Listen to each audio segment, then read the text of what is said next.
Welcome, everybody, to another episode of In the Divide, where we're bringing all things crypto together with Algorand. Today, hopefully, everyone is doing good. I am stoked today. I have found something else I'm going to bring to you. This is about this is from Charles Hopkins. I'm putting this out there because it mirrors what I try to make sure I impress on people every day. The importance of crypto, the importance of this space, the importance of us understanding the realities of our financial system. I'm here to let you know, even though with all the stuff that's going on, we need to retain our mindset when it comes to crypto and the importance that it is and that it has for the individual's lives of the retailer, not big corporations. So once again, I'm here to tell you, I am not a financial advisor. I'm here to educate and entertain, hopefully more of the first, but some of the second too. So one of the things I want you to do is go ahead and subscribe to the channel. I told you as before, I want to remind people, once I get the 100 subscribers, I will be doing a giveaway, In the Divide coin, NFT. Please subscribe, hit the bell notification. Please hit the comments, like, dislike, but come on and interact with the channel. So today, what I'm doing is I'm going to share my screen. I want to share some information with you from this guy right here, Mr. Hopkins. He's not necessarily an Algorand. It's actually our competition, Cardano. But look, I want you to listen because this is why I'm in crypto. Of the markets and the industry. I've been in this space for almost a decade now. And I remember Bitcoin before it was $1, and then going up to 30, then down to 4, then to 250, then to 80, then to 1200, then down to 250 again, then up to 20,000, then down to 4,000, then to 64,000, and now we're in the 30s. And I remember all the events, the collapse of Silk Road, the collapse of Mt. Gox, all the various interesting ventures throughout the years like Mastercoin, Color Coins, and a litany of other things and concerns. And no matter where I go, what I do, it always amazes me that there's this constant rhyming of the attitude.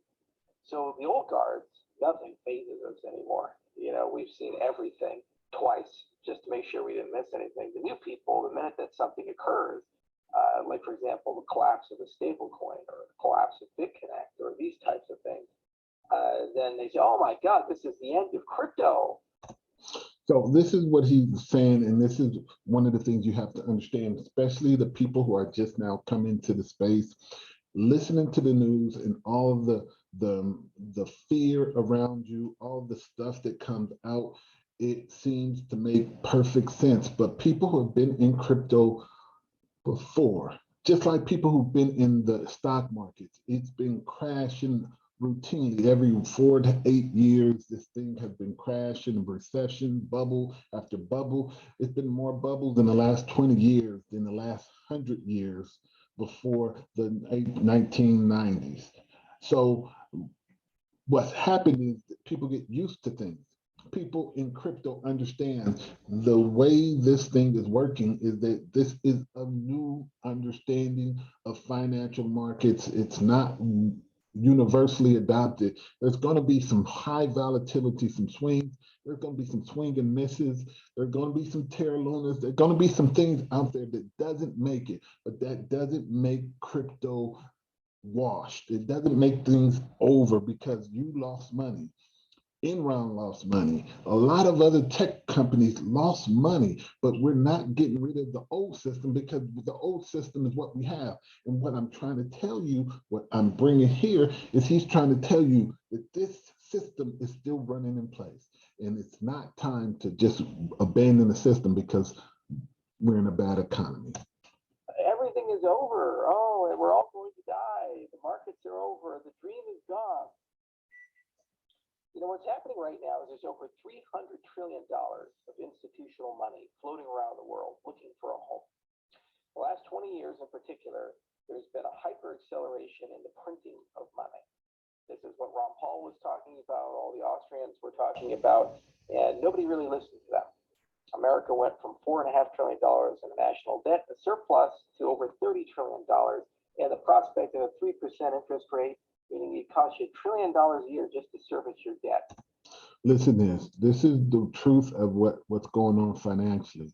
And when he was talking about Austrian, he's talking about, he's talking about economics, Austrian economics. If you did a little reading, you understand Friedrich von Hayek is one of the people that usually, if you're talking about, economics in Austrian, but a lot of people in the United States, especially if you're leaning towards the blue side, you're looking towards Keynesian economics, where you're looking to, print money until you fix this problem. So a lot of us are running, a lot of the USA is running on Keynesian economics, where there's a lot of printing to get yourself out of situations and trying to return things to normal. But we're in a position now that it's destabilizing a whole lot of things. This is not healthy. The world economy is not healthy. And there's now the biggest division ever between the retail investor and the institutional investor. The institutional investor, they have basically a mandate to go and push somehow, some way, with their trillions of dollars under management, 10-15% returns. Now, 10-15% returns on top of inflation of 20%. They're doing all kinds of monkey business and shenanigans. Why is it your homes are getting so expensive? Well, because the BlackRocks of the world and the massive private funds of the world are going and buying regular, everyday 3-bedroom, 2-bath homes through big aggregators. And you wake up and you see a $250,000 home become $500,000, $750,000. Can you afford it? No, because wages don't track with that. It's good investment for them. It's a good hedge at the moment for inflation, but it's not permanent. Last 2 years, we saw the greatest wealth transfer in human history from the poor to the rich. And now the rich are admitting that maybe all the things that they did over the last 2 years were not necessary, but they don't give the money back, the property back. You see the Great Reset, Davos. This year I was going to go out of disgust. I'm just not going to do it anymore. Because what are they doing? They're saying you'll own nothing and be happy. All the farmland is going to be owned by the rich people and the big companies, multinational companies, international funds. All of the supply chains run by a small group of hyper-consolidated entities that are transnational. Don't give a fuck about the little person. The retail side, people are opting out. Problem is there's less money on the retail side now than on the institutional side. If you look at the selling rate of crypto, what's happened over the last 6 months is institutions have been dumping their crypto. Some, like Saylor and others, are holding on and doing everything in their power to go Team Orange. But most are looking at it as a high-risk, high-return asset, and in times of recession, reallocate your portfolio. This was always the danger of inviting the Wall Street types in, is that they would just simply treat crypto like any other asset and label it as an exotic high-risk one. And when the markets go not the direction they want, they dump it.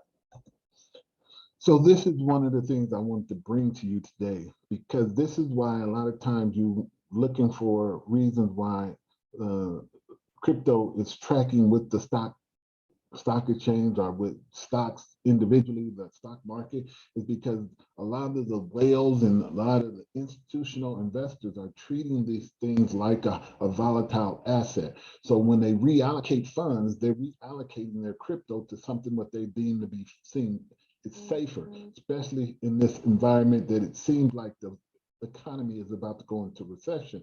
That's why the stock market is red, and that's why crypto is red. And it may take a while to actually wind down, because the institutional investors are actually leaving the market. Like you said, there's only a couple of them, like the Michael Saylors, the Anthony Scaramucci's, that's going to keep on holding on to their investment because they're in it for the right thing and for the long term. The retail people are holding because they are opting out of a global system that's unfair. a global system that's frankly rigged. Seen it myself. I've been in the meetings. I've talked to the people everywhere I go. They don't give a fuck about sustainability. They don't care at all, in any way, shape, or form, about whether you live well. Your standard of living is the same as the standard of living of your parents, your grandparents, your great-grandparents. In fact, quite the opposite. They're trying to prepare the masses to accept a standard of living significantly less than the one that they inherited, the one that they grew up with, the one that their parents grew up with. And this is why I wanted to share this with you. I wanted to share this with you. I'm going to put a link to his whole thing in the description below, because like I said, I'm in the understanding what crypto is really for. The use for crypto is really a step towards decoupling from the shackles and the persuasion from the elites and governments and centralized planning. The reason why I really love crypto is because it's going to give me the opportunity to hold my own life, my own opportunities in my own hands. Yes, I will be responsible if I win.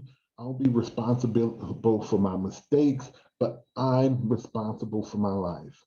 And hopefully with that, it gives me the ability to look at things clear-headed and not be swayed because someone else holds my purse string, somebody else holds my livelihood. So I have to vote with the D, or I have to vote with the R, because I won't get any money unless I vote how somebody else is thinking. I want to do things the way I want because I deem it necessary for myself and for my family. Crypto is that next step in the evolution of us being free individuals, under being able to live independent lives and able to have true, well, there is no true freedom as long as we live in society, but it's ability to make this sweet choice for myself. This is it. This is the video for the day. Like, hit a comment, 100 subscribers, NFT giveaway. This is Sam Houston, hoping your tomorrows is better than your today.